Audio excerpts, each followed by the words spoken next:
பறக்கிற அந்த பருத்தி வீரனா இருக்கட்டும், எங்க மனசு எல்லாத்தையும் வந்து அந்த கடைக்குட்டி சிங்கமா இருக்கட்டும், மண்ணுன்னு ஒரு கால் எடுத்து வச்சாலே நம்ம ஆளு வேற மாதிரி அப்படிங்கிற மாதிரி ஒவ்வொரு படமும் கிராமத்து கதையில அவரோட ஸ்லாங், அந்த ஸ்லாங்க பிடிக்கிறது, பாடி லாங்குவேஜ், அவங்க பேசுறது, அந்த கெத்து எல்லாமே அத்தனை உழைப்பை கொட்டக்கூடிய எங்களோட கார்த்தி சார் மெய் அழகனா தஞ்சை மண்ல காலை எடுத்து வச்சிருக்காரு.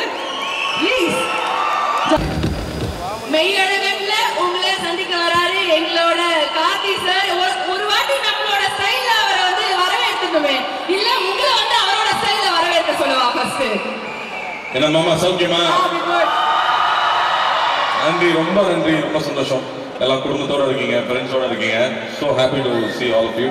பத்திரிகை தொலைக்காட்சி கூட நண்பர்களுக்கும் வணக்கம். ஒவ்வொருத்தரும் பேசும்போது மேலகன் எவ்வளோ ஸ்பெஷல் சொல்லிட்டே இருந்தாங்க. 96 ஒரு படம் நம்ம எல்லாருமே ரொம்ப பாதிச்ச படம். அந்த கதை மட்டும் இல்லை, அந்த கதையை அவர் பிரசன்ட் பண்ண விதம், அதுல இருந்த இசை, அதுல இருந்த உரையாடல், அதுல ஒரு வார்த்தை தப்பா இருந்தா கூட அந்த படமே ஒர்க் ஆகாது. அப்படி இழைச்சு பண்ண ஒரு படம். அந்த படம் பார்த்துட்டு நான் பிரேம் சார்கிட்ட கூப்பிட்டு நான் பேசியிருந்தேன். பியூட்டிஃபுல்லா இருந்துச்சுங்க. ஒவ்வொரு ஷார்ட்டும் மென்ஷன் பண்ணி சொல்ற மாதிரி நிறைய படங்கள்ல கிடைக்கிறது இல்லை. பெரிய வெற்றி படங்களை கூட அது அமையறது இல்லை. பட் இந்த படத்துல இன்னைக்கு நம்ம மறக்க முடியாத ஒவ்வொரு காட்சி அவ்வளவு அழகா இருக்கும். அவரோட கூப்பிட்டு பேசியிருந்தேன். அதுக்கப்புறம் ரொம்ப நாளுக்கு அப்புறமா நம்ம ஜெய்பீம் டைரக்டர் ஞானவேல் சொன்னாரு, நீங்க உங்களுக்காக ஒரு கதை வச்சிருக்காரு, உங்கள்கிட்ட கொடுக்க மாட்டேங்கிறாரு, பயப்படுறாருன்னு மட்டும் சொன்னாரு. இப்படி ஒரு மனுஷன் எனக்கு ஒரு கதை வேற எழுதி வச்சு கொடுக்க மாட்டேங்கிறாரு. நபார் நானே மெசேஜ் போட்டேன், வேற யாருக்கும் போயிடக்கூடாது, நம்ம வரணுங்கிறதுக்காக. ஸோ அவர் மெசேஜ் பண்ணி சொன்னேன், நம்ம மீட் பண்ணலாமா, எனக்கு இந்த கதை தான் கொடுங்கன்னு சொன்னேன். அவர் ஒரு புக்கு கொண்டு வந்தாரு. இந்த புக்கு மட்டும் நீங்க படிச்சிருங்க அப்படின்னு சொன்னாரு. சரிங்க என்ன, இப்போ நடுவில் நீங்க வேற ஏதாவது படம் பண்ணலையா? 96 முடிச்சுட்டு 6 வருஷம் படம் பண்ணலைங்க அந்த மனுஷன். எப்படி அவங்க ஃப்ரெண்ட்ஸ் விட்டு வச்சாங்கன்னு தெரியல, வேற இல்ல ப்ரொடியூசர்ஸ் தான் எப்படி விட்டு வச்சாங்கன்னு தெரியல. பட் அதுதான் பிரேம். ஒரு பணம் புகழ் பின்னாடி ஓடுற ஆள் இல்லை, அந்த ஆர்ட்டுக்காகவும் அந்த எழுத்துக்காகவும் மட்டுமே இருக்கிற ஒரு அபூர்வ சில மனிதர்கள் இருப்பாங்களே, அந்த மாதிரி பொருட்காட்சியில் இருக்கிற பீஸ் வேறு. அப்படி ஒரு ஆள் ஒரு அழகான ஒரு ஸ்கிரிப்ட் கொண்டு கொடுத்தாரு. ஸ்கிரிப்ட் படிக்கிறது ஒரு 3 மாசம் ஆயிடுச்சு. ஏன்னா அப்புறம் கண்டினியூஸா ஷூட்டிங்ல இருந்தேன்.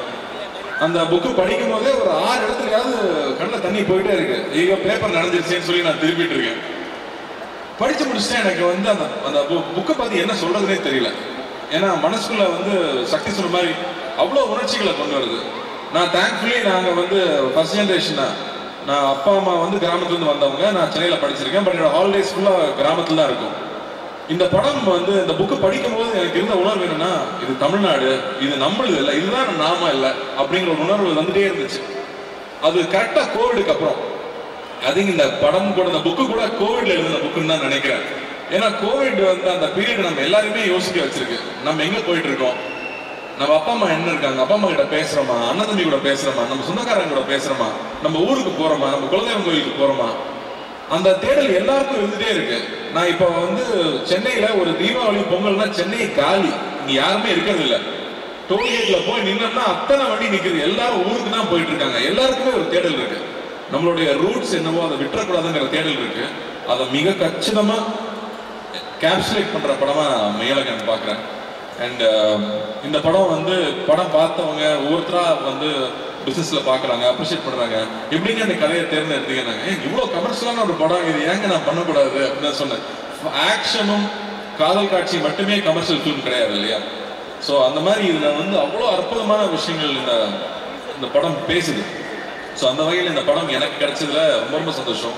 அதுக்கப்புறம் எங்க அண்ணன் மேட்ரு வரும். அவர் என்னமோ என்ன அண்ணன்ட்டு அரசாமி சார் என்ன நினைச்சிட்டு நீங்க ஏன் சார் இவ்வளவு பிரஸ் இருக்காங்க, கையெல்லாம் வச்சு மிரட்டுறாரு, ரொம்ப ஓவரா போயிட்டு இருக்கு, பயமா இருக்கு.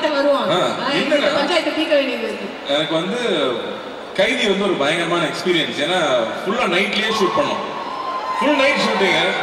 லோகேஷ் கொண்டு எடுத்துருவான், டெய்லி ஃபைட் வேற. இந்த படத்துல மறுபடியும் ஃபுல் நைட் ஷூட்டிங்கு. ஆனா நல்லபடியா ஒரு ஃபைட்டு கிடையாது படத்துல. அதனால ஃபைட்ல எதிர்பார்த்து வந்துடாதே. ஆனால் அந்த ஒவ்வொரு நைட்லையும் அருண்சாமி சார் உட்காந்து நாங்கள் பேசிட்டு இருந்த விஷயங்களாகட்டும், ஏன்னா அவரே பேசிட்டு இருந்தாரு, நான் கேட்டிருந்தேன்னு சொன்னா அவர் கோவப்படுவாரு. நாங்கள் 2 பேரும் சேர்ந்து பேசிட்டு இருந்தோம். ராஜகிரண் சார் ராஜகிரண் சார்லாம் வந்து ஒரு கதையை ஓகே பண்றது அவ்வளவு பெரிய விஷயம். அவர் வந்து தம்பி இதெல்லாம் ரொம்ப ஸ்பெஷலான படம், இந்த படத்துல இந்த கதை அதுல எழுத்து இருக்கிற ஒரு விஷயமும் மிஸ் ஆகாம கொண்டு வந்து சேர்த்துட்டனாலே போதும், அதான் பெரிய விஷயம்னாரு. ஸோ நானும் அருண்சாமி சார் நாங்க பேசும்போது இந்த சீன்ல இருக்கிற இந்த அழகு குறையாம நம்ம என்ன பண்ணிட முடியும், அதை ஒரு சின்ன பெசகு கூட மிஸ் பண்ணிடாம கொண்டு வந்து சேர்க்கணும் அப்படிங்கறத ஐ திங்க் எங்களோட கான்வர்சேஷன் மோஸ்டா அதை பத்தியே இருக்கும். அண்ட் இன்னொரு விஷயம் வந்து அருண்சாமி சார் சொன்னது ரொம்ப ஆச்சரியமா இருந்தது. அவர் ஒரு வில்லேஜ் பாய் அப்படிங்கிறாரு. அவர் வில்லேஜ் பாய் மாதிரி அங்க இருக்காரு, யார் சொல்ல ஒத்துக்க முடியாது. நான் இன்ன வரைக்கும் ஒத்துக்கல. ஆனா அவருக்கு அவ்வளோ ஒரு கனெக்ட் இருக்கு, அவ்வளோ ஒரு மெமரிஸ் இருக்கு. தஞ்சாவூர்ல போய் அங்கேயே இருந்து அந்த படம் ஃபுல்லா நாங்க ஷூட் பண்ணது. அந்த ஃபர்ஸ்ட் டே வந்து நான் கேட்டுட்டு இருந்தேன், இங்க தஞ்சாவூருக்கு ஸ்லாங் இருக்கா அப்படின்னு கேட்டுட்டு இருந்தேன். இல்லைங்க, சுத்தமான தமிழ்னா தஞ்சாவூர்ல பேசுதான் சுத்தமான தமிழ், மற்ற எல்லா ஊர்லயும் ஆக்சென்ட் இருக்கும், பட் சுத்தமா கிளீனா இருக்கிறது தஞ்சாவூர் தான் சொன்னாரு. அப்ப அங்க ஒரு தமிழ் டீச்சர் ஒருத்தங்க இருந்தாங்க, அவங்க வீட்டு இருந்து எங்களை விட்டாங்க. அவங்க வாப்பா அப்படின்னாங்க. ஓ இதுதான் தஞ்சாவூரா, நான் போய் புரிஞ்சுக்கிட்டேன். அதாவது வெள்ளந்தியா ஒரு சின்ன ஒரு பிளாக் கூட இல்லாம நம்மளை பத்தி என்ன நினைப்பாங்கன்னு யோசிக்காம அப்படி அன்பை கொட்டுறது இருக்கு இல்லையா, அது அந்த ஒரு செகண்ட்ல புரிஞ்சுது. அது அதை பிடிச்சிட்டு தான் படம் ஃபுல்லா நான் டிராவல் ஆனேன்னு சொல்லலாம். அண்ட் பாலா சார் ஒரு இடத்துல அழகா சொல்லியிருந்தாரு, 2 பேர் உட்கார்ந்து பேசுறதே ஒரு அழகான திரைப்படம் அப்படின்னு சொன்னாரு. அந்த மாதிரி வந்து ரொம்ப நாளுக்கு அப்புறமா சந்திக்கிற 2 பேர் பகிர்ந்துக்கிறதுக்கு அவ்வளவு விஷயங்கள் இருக்கும், அதுல அவ்வளவு சுவாரஸ்யம் இருக்க முடியும். அதை வந்து எப்படிதான் இந்த மனுஷன் எழுதினாரே தெரியல, அதுவும் 6 நாள்ல எழுதுனேன் அப்படின்னு சொல்றாரு. இது என்னமோ வந்து அப்படியே ஒரு ஃப்ளோல எழுதின ஒரு கதை நினைக்கிறேன். ஸோ இந்த படம் நடிச்சது எனக்கு அவ்வளோ ஒரு சந்தோஷம். அண்ட் 27th இந்த படம் வரப்போகுது. It will be another special film. 96 எந்த அளவுக்கு ஸ்பெஷல் ஃபில்மோ அந்த அளவுக்கு இந்த படமும் ஒரு ரொம்ப ரொம்ப ஸ்பெஷல் ஃபில்மா இருக்குன்னு நான் நம்புறேன். அண்ட் முக்கியமா கோவிந்தாஸ் மியூசிக் பத்தி சொன்னோம். 96 காதலை காதலை வந்து இன்னைக்கும் எல்லாரும் ஒய்ஃபுக்கும் லவருக்கும் வச்சிருக்கிற ரிங் டோன் வந்து காதலே காதலேன்னு அந்த பாட்டு தான் இருக்கு. அந்த மாதிரி அவன் ஊருக்கு போகும்போது இந்த படத்தோட பாட்டை கேட்டுட்டு போகாம இருக்க மாட்டாங்க. அண்ட் அகைன் கமல் சாருக்கு பெரிய நன்றி சொல்லணும். அவருடைய அந்த ஒரு லயன்ஸ் வாய்ஸ்ன்னு சொல்றதா அவர் பாடி கொடுத்தது அந்த படத்துல வர ஒரு ரொம்ப முக்கியமான ஒரு கட்டம். அதுக்கு அவர் ஆட் பண்ண வேல்யூ வந்து கொஞ்சம் கிடையாது. ஸோ கமல் சார் நம்ம உலக நாயகன் அவர்களுக்கு மறுபடியும் உங்க எல்லாரும் முன்னாடி நான் நன்றி சொல்லணும்னு நினைக்கிறேன். அண்ட் இந்த கதை அழகா வந்து சேரணும் அப்படிங்கும்போது 96ல இருக்கிற ஒவ்வொரு பொக்கிஷம் ஒவ்வொரு டெக்னீஷியனும் அப்படியே இந்த படத்துக்குள்ள வந்தது. மகி வந்ததாகட்டும், இல்லை கோவிந்தாஸ் தான் வந்ததாகட்டும், எடிட்டர் ஆகட்டும், அவங்க அப்படியே இந்த படம் இந்த கதையே அவங்களை தேர்ந்தெடுத்துக்கிச்சு. அந்த கதை என்னென்ன தேவையோ அதை ஒவ்வொன்றா செதுக்கிச்சுன்னே சொல்லலாம். ஸோ அந்த மாதிரி ஒரு ரொம்ப ரேர் ஃபில்மாவே நான் அதை பார்க்குறேன். So it's very very special for all of us. And 2D அண்ணா கிட்ட கொடுத்துட்டா பிரச்சனையே இருக்காது. இந்த படம் எப்படி வரணுமோ மிஸ் ஆகாம கரெக்டா வந்துடும், கரெக்டா கொண்டு வந்து சேர்த்துருவாங்கன்னு எனக்கு ஒரு நம்பிக்கை இருந்துச்சு. அந்த வகையில இந்த கதைக்கு என்னென்ன தேவையோ அத்தனை விஷயங்களும் ஏற்பாடு பண்ணி கொடுத்து முழுசா வந்திருக்கு இல்லையா, அந்த ஒரு வடிவம் இருக்குல்ல, அது I feel it's very very special. And again நம்மளோட லக்கி ஆங்கர் அஞ்சனாவும் இங்க வந்துட்டாங்க. படம் நிச்சயம் வெற்றி வரணும். Okay sir. Yes, thank you thank you thank you sir. நாங்க வந்து ஒவ்வொரு கிராமத்து கதையிலும் நாங்க ரசிச்சது வந்து நீங்க அந்த எடுத்து பேசுற ஸ்லாங் தான். நீங்க இப்படி சொல்லிட்டீங்க, ஸ்லாங்லாம் கிடையாது, இதுதான் வந்து நார்மலா சூப்பரான ஒரு தமிழ். அதை வந்து நான் பேசியிருக்கேன்னு என்ன மாமா சௌக்கியமாவா நாங்க கேட்டுட்டோம். தஞ்சையில இருக்கிற அந்த எப்படி பேசுனீங்கிறது எங்களுக்கு கேட்கணும்ல. ஒரு 2 டைலாக் அப்படியே எடுத்து விட்டீங்க சொன்னா சென்ஸா இருப்பாங்க. எல்லாருக்கும் பிடிச்சிருக்கிறது வந்து பரவாயில்ல சொல்லுங்க, அதெல்லாம் நம்ம கட் பண்ணி வீட் போட்டுக்கலாம். அத்தான் படம் ஃபுல்லா வந்து அருண்சாமி சார் அத்தான் பேசிய பொண்ணு கொலை எடுத்துட்டேன் நான். அதுல ஒரு சீன்ல வந்து சாப்பிட்டுட்டு இருப்போம். அவர் பர்ஸ்ல நிறைய காசு இருக்கும். இவ்வளவு காசை யாராவது பேக்ல வைப்பாங்களா? பர்ஸ்ல தானே வைக்கணும். அவர் வேற சாப்பிட்டு இருக்காரு, அவர் எழுப்பணும். எப்படி எழுப்புறது? அதான் கொஞ்சம் சூத்தாம்பட்டியை தூக்குங்க அப்படின்னு சொல்லிட்டு பர்ஸ்ல வச்சு விடணும். அந்த வார்த்தை எனக்கே புதுசா இருந்துச்சு. இப்படிதான் பேசுவாங்களா? இல்ல எங்க ஊர்ல இப்படிதான் பேசுவாங்க அப்படின்னு சொன்னாங்க. சோ இந்த யதார்த்தம் இருக்கு இல்லையா, எந்த ஒரு ஸ்கிரீன் இல்லாம ஃபில்டர் இல்லாம நம்ம நோ ஃபில்டர்னு போடுவோம்ல ஹேஷ்டேக்ல, அந்த மாதிரி நோ ஃபில்டர் ஜோன்ல இருக்க ஒரு கேரக்டர். நம்ம ஊர்ல பொதுவா ரொம்ப நல்லவனா இருக்கிறவன் பாசமா இருக்கிறவன வந்து ஏமாளின்னு சொல்லுவோம். ஆனா அந்த மாதிரி கேரக்டர்ஸ் அவர் கிரியேட் பண்ண கேரக்டர் வந்து மத்தவங்க என்ன சொன்னாலும் தன்னோட இயல்புல இருந்து மாறாம இருக்கிற கேரக்டர் இருக்கு இல்லையா. சோ அதுதான் அந்த கேரக்டர். அது ரொம்ப பியூட்டிஃபுல்லா எழுதியிருக்காரு அவரு. சோ அதுல அவருக்கு தான் எல்லா பெருமையும். It's like a glove sir. Karthi sir அந்த மாதிரி தான்ங்கிற மாதிரி தான் நாங்கள் பார்த்துருக்கோம். இன்னும் ஒரு விஷயம் என்னன்னா, நம்ம டைரக்டர் சாருக்கு வந்து ஒரு அழகான ஒரு நாஸ்டாலஜிக் கனெக்ட் வந்து அந்த பாடல்கள் மூலயமா கொடுக்கறத 96லயே வந்து பார்த்தோம் இல்லையா. ஏன்னா அந்த ஒரு பாட்டு பாடின உடனே அப்படியே எல்லா ஃபீலிங்ஸும் கொட்டிட்டு வரும் அப்படிங்கிற மாதிரி வந்து ராஜா சார் பாடல்கள் வந்து யூஸ் பண்ணி இந்த படத்துலயும் அந்த மாதிரி நாங்க ஏதாவது எதிர்பார்க்கலாமா? ராஜா சார் மியூசிக் இல்லாம இவர் கதை எழுத மாட்டாருன்னு நினைக்கிறேன். இந்த படத்துல அந்த மாதிரி ஒரு விஷயம் வச்சிருக்காரு. அது ரொம்ப அழகான ஒரு சிச்சுவேஷன்ல வரும். அதனால நீங்க அந்த படத்துல பார்த்தா நல்லா இருக்கும்னு நினைக்கிறேன். அண்ட் வந்து நான் கேட்டேன், ஏங்க இது வந்து above 35 இருக்கவங்க எல்லாருக்கும் ரொம்ப பிடிக்கும், 20s இருக்கிற பசங்களுக்கு பிடிக்குமா, இந்த மாதிரி ஒரு நாஸ்டாலஜிக்கா ஒரு கதை பிடிக்குமான்னு கேட்டா, இல்லைங்க நான் ஃப்ரெண்ட்ஸ் சின்ன சின்ன பசங்க படிக்க ஆரம்பிச்சேன். அட பாதிகளா, நீங்க இவ்வளவு சந்தோஷமா வாழ்ந்துருக்கீங்களா, நான் எந்நேரமும் போனுக்குள்ளேயே இருக்கோம், எங்களுக்கு இந்த அவுட்டோர் லைஃபே தெரியல அப்படின்னு சொன்னாங்க. இந்த மாதிரி சொந்தங்கள் இருக்குன்னு தெரியலன்னு சொன்னாங்க. ஏன்னா எல்லாருமே சிங்கிள் சைல்ட் ஆயிடுச்சு. ஸோ அப்போ அத்தை மாமா சித்தப்பாங்கிற அந்த சொந்தமே இல்லாம போயிடுது, கசின்ஸுங்கிற விஷயமே இல்லாம போயிடுது இல்லையா? ஸோ அப்படி இருக்கும்போது அவங்களுக்குமே இது ரொம்ப புது எக்ஸ்பீரியன்ஸா இருக்கும்னு நான் நம்புறேன். ஓகே, ஸோ நம்ம எல்லாருக்குமே வந்து ரொம்ப அழகான ஒரு விஷயம் வந்து பண்ண ஒரு தெரப்பி மாதிரி நாங்கள் போய் பார்க்கலாம்னு நினைக்கிறேன் சார் இந்த படத்தை. அண்ட் சரி, ஏதோ உங்களை ரொம்ப தொல்லை பண்றேன்னு சொல்லிட்டே இருந்தாரு, படத்துல இருக்க மாதிரியே தொல்லை பண்றேன். என்ன அப்படி தொல்லை பண்ணீங்க? என்னங்க, நைட் ஷூட்டிங் போயிட்டு வருவோம். நைட் ஷூட்டிங் போயிட்டு வெறும் வயிற்றுல தூங்க முடியுமா? தூங்க முடியாது. காலைல சாப்பிடணும். இவர் தூங்குறேன் பாரு. அப்புறம் காலைல எழுப்பி வாங்க சார் சாப்பிட போகலான்னு சொல்லி சாப்பிட்டு போய் தூங்க வச்சிருவேன். அதுப்பா கரெக்டாக 1 மணிக்கு எனக்கு பஸ் அவர் தூங்கிட்டு இருப்பாரு. திரும்ப 1 மணிக்கு எழுப்பி வாங்க லஞ்சு கம்பெனி கொடுங்கன்னு கூட்டிட்டு போவேன்.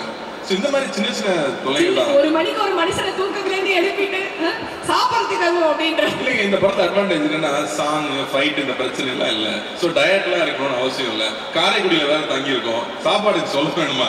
அதனால 2 பேருமே ஃபுடீஸ் ரொம்ப என்ஜாய் பண்ணியிருக்கோம். மகி சொல்லிட்டு இருந்தார் இல்லையா, திண்டுக்கல்ல ஒரு ரெஸ்டாரண்ட் கிளிக் போனாரு, பேர் சொல்லலாம் இல்லை சார், பொன்றாம். காலையில் 8 மணிக்கு பிரியாணி சாப்பிட்றீங்களா? காலையில் 8 மணிக்கு பிரியாணி, அதாவது தம் திறந்த உடனே சார் கூட்டிட்டு போய் வாங்கி கொடுத்தாரு. நன்றி சார். நல்லா சாப்பிட்டுருக்கீங்க. நாங்க சந்தோஷமா வேலை செய்தால் மக்கள் சந்தோஷமா படம் பார்க்க முடியும். அதனால நாங்க ரொம்ப ஹாப்பியாவே இருந்துருவோம். ஆனா நீங்க பிரியாணி சாப்பிடுற அழக நாங்க தான் அவ்வளவு பார்த்து ரசிச்சிருக்கோமே சார். அது 8 மணிக்கு பார்த்தா நல்லா தான் இருக்கும். சரி, ஓகே, ஒரே ஒரு விஷயம் தான், நீங்க மேல இருக்கீங்க, அவர் கீழே இருக்காரு, இப்படி மாத்தி இருக்கும்போது நான் மாத்தி சப்போர்ட் பண்ணுவேன். இருந்தாலும் அவர் பக்கம் நியாயம்னு ஒண்ணு இருக்கும்ல, அதை கூப்பிட்டு தானே கேட்கிறோம். சார் வாங்க சார், நீங்க மேல வாங்க சார், ப்ளீஸ்.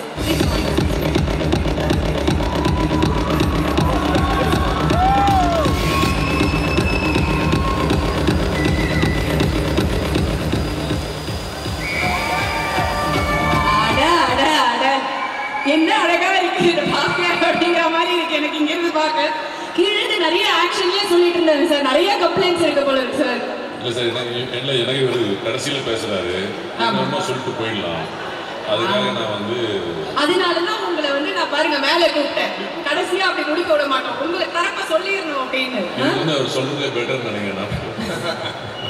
என்ன சார் இப்படி சொல்லிட்டீங்க? But it is so good to see both of you on screen. அது ஒரு மாதிரி ஒரு கலாட்டாவோ ஒரு மாதிரி அழகா, இந்த கெமிஸ்ட்ரியெல்லாம் ரொம்ப ஓவர் யூஸ் ஆயிடுச்சு சார். அதை எப்படி சொல்றதுன்னு தெரியல. ஒரு அழகியோன்யமா, ஒரு அன்பா, ஒரு பாசப்பிணைப்போ, ஒரு அந்த மாதிரி ஒரு குடும்பத்து கதையில பார்க்கும்போது அவ்வளோ அழகா இருக்கு. It was brilliant to watch you on screen and I'm sure இது ஒரு பெரிய திருவிழாவா எங்க எல்லாருக்குமே வந்து இருக்க போகுது. ஸோ மெய்யழகன் டீமை வந்து மேடைக்கு அழைக்கிறோம். Please join us on stage for a photo opportunity. Karthi sir, thank you. 2 பேரும் சேர்ந்து ஒரு வாட்டி கை காட்டினீங்கன்னா எப்படி இருக்கும் அப்படிங்கிற மாதிரி எனக்கு ஒரு feeling. Thank you so much. Purattasi 11 உங்க எல்லாரையும் வந்து பெரிய திரையில நாங்கள் வெளி திரையில சந்திக்க வரோம். மெய்யழகன் டீமை வந்து மேடைக்கு அழைக்கிறோம். Please join us on stage for a photo opportunity. Premkumar sir மேடைக்கு வரவும். Devadarshi ma'am please join us on stage. Sridivya அவர்கள் please join us on stage. And of course yes, எங்களோட பில்லர் ஆஃப் சப்போர்ட் சொல்லலாம், 2 பேரும் ப்ளீஸ் மேடைக்கு வாங்க. Aindhiran sir, Think Music Santhosh அவர்கள், Sakthi film factory Sakthivelan அவர்கள், எங்களோட டிஓபி மகேந்திரன் அவர்கள், எவ்ரி ஒன் தேங்க்யூ.